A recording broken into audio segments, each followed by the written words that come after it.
Good morning to a brand new day. Time to learn and games to play. Learning things is so much fun. Learning is good for everyone.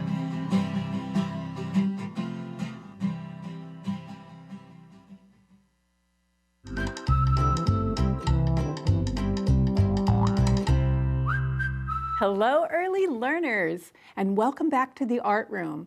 For 26 days, we were going to do the ABCs of art, and today is the 26th day, but I'm going to couple it with something. I'm starting out with the ABCs of art, and then we're going to do the 1, 2, 3s of art. But let's start out with our hello song.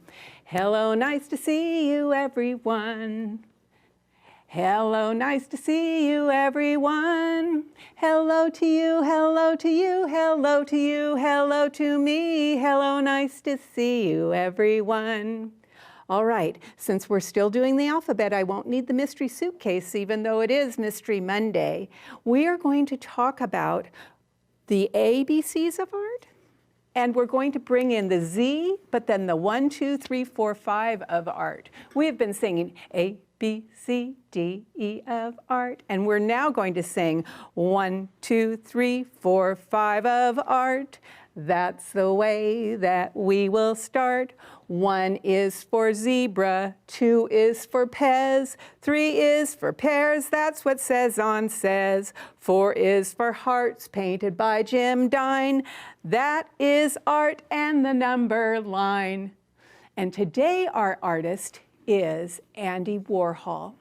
And we have talked about Andy Warhol before when he did the Maryland print. When we talked about the Nutcracker, we did 4 Nutcrackers. When we did the snowmen, we did 4 snowmen with Andy Warhol. But the art that we're looking at today is Z is for zebra, our last letter of the alphabet. And it goes like this. Warhol painted this zebra like in our city zoo. If you can draw a horse, you can draw a zebra too. Now look at this. This is one of the series that Andy Warhol was paid by a couple who said they wanted people to think about animals and how the animals were endangered. So they hired Andy Warhol to do a series of 10 animals, and they were called the Endangered Species series, and this one is Grevy's zebra. And I thought we could use some pastels to do the outline, and you can see that he has done stripes of yellow and white, and of course a zebra who is black and white striped anyway. He said he dressed these up in fancy colors. He made them so bright, and it went right along with all of his work where he uses bold colors. And we know that because we've done several pieces of art using bold colors. So I brought white paper, but if you have a blue paper and you want it to look more like Andy's, you can do that. So we're going to do, just like with people, we talked about how people, from their waist up, it's called the bust of the person. This is like the bust of the zebra. It's from its shoulders up.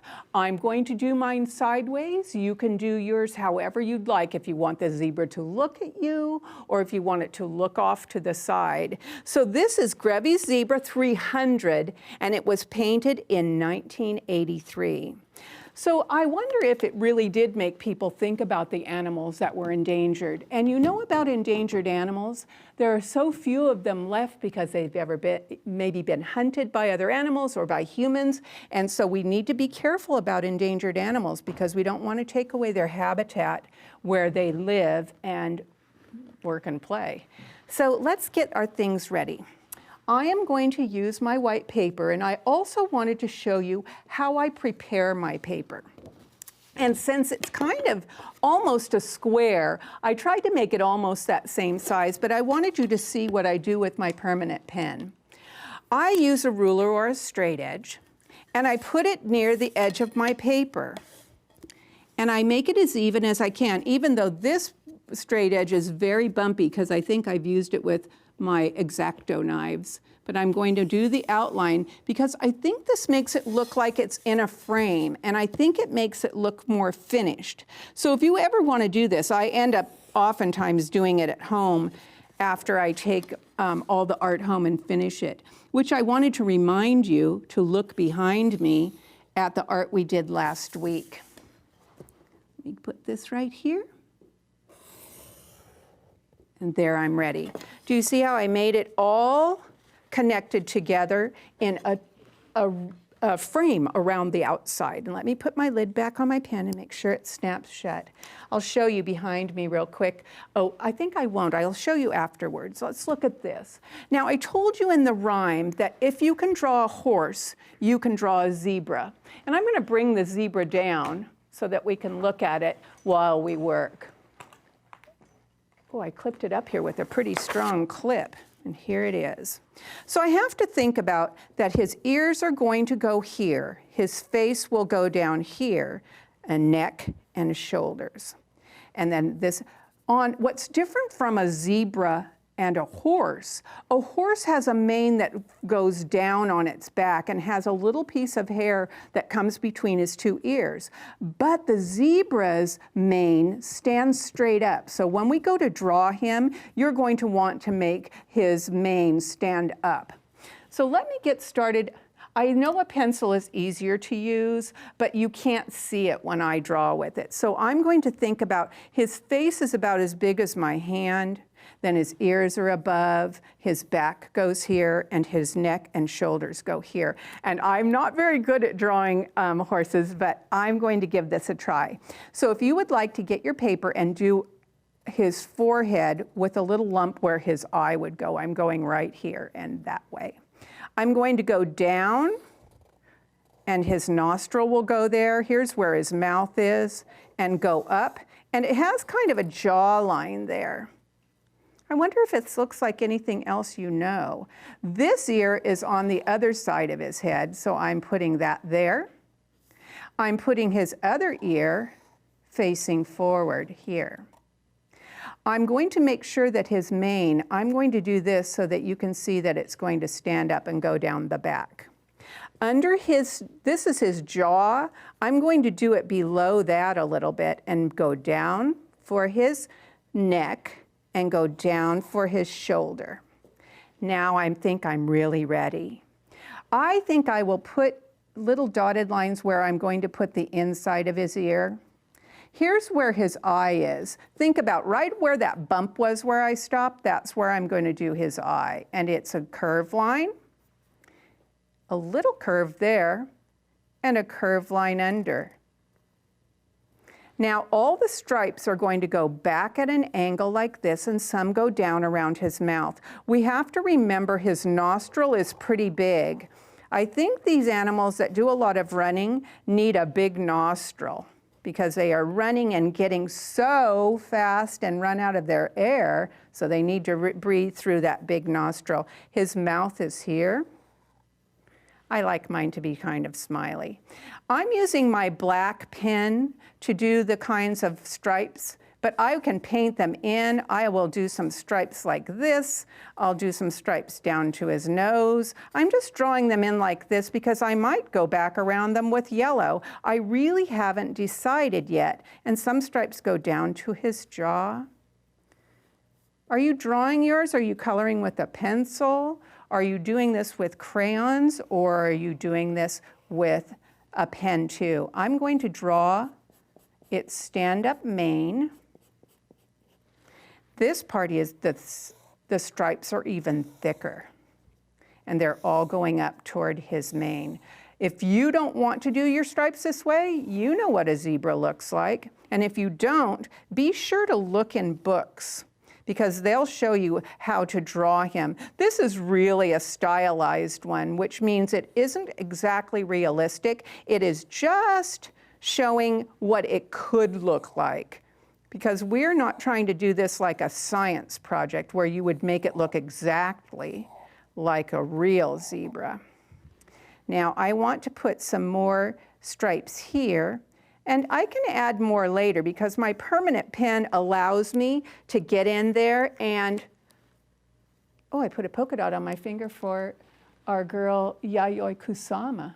I'm going to use some of my pastels, and I'll use the white, and I'm going to go around the outside of my stripes a little, because what I'm going to do is, as I paint over this, his was red and black and white and yellow, and I'm going to add those colors around, just around each stripe, so that when I paint, wherever the pastel is, the paint will not stick.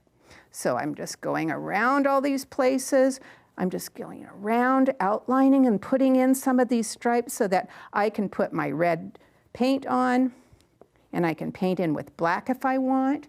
Still going next to it in between these black main stripes.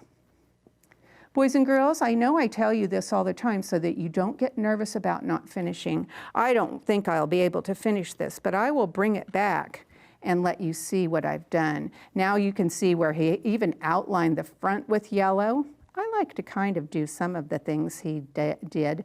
I'm putting some stripes next to these.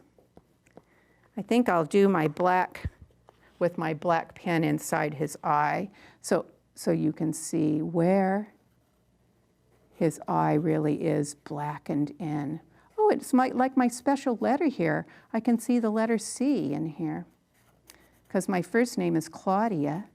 So that is my special letter in there. Let me drag over my paints where my red paint is. I can use my special paintbrush that has water in it. See how it works out. I have a little dish of water here. If you decide you're just going to do yours with crayons or colored pencils, just continue doing yours. I'm going to paint over mine and make a lot of in between here. Wherever the pastel is not, it will go over this, and I can go in here, because wherever I drew with my white pastel, the red paint will not go. See, I've tried to paint over it, it won't. It says, oh no, you put pastel here, Miss Friedrich, go around it. So I'm making my zebra red. Will yours be red? Maybe you'll do it blue. Let me tell you about tomorrow. Tomorrow we're going to do the number 2.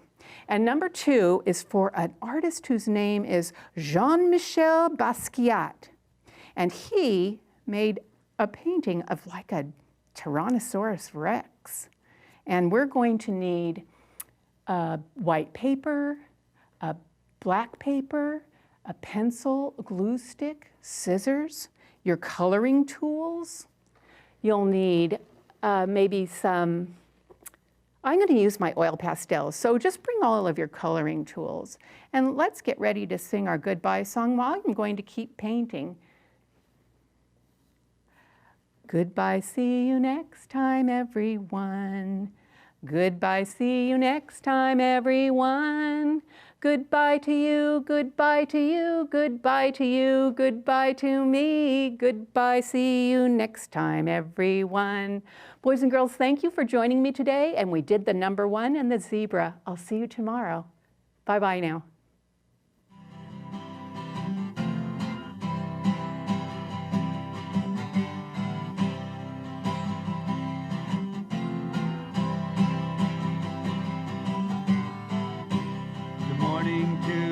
A brand new day, time to learn and games to play. Learning things is so much fun. Learning is good for everyone.